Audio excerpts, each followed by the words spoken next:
Hello mga kawakwak! I'm Anika and this is Itanong Mo sa Wakwak Part 4. So ito yung tanong ni Mariel. Tanong lang po, ano advantage ng pagiging wakwak? Planning po to join.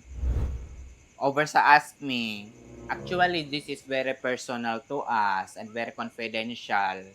This may affect my professional license and lead me to temporary suspension or worse, lifetime ban.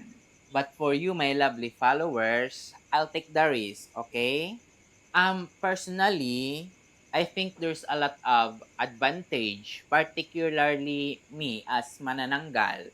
I disclaimer, ang lahat ng sasabihin ko ay based lamang sa experience ko. Okay?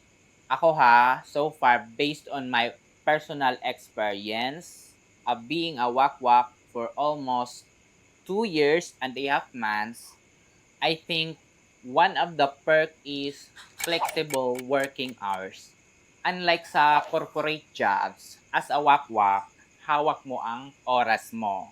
Tulog ka sa umaga, gising ka sa gabi.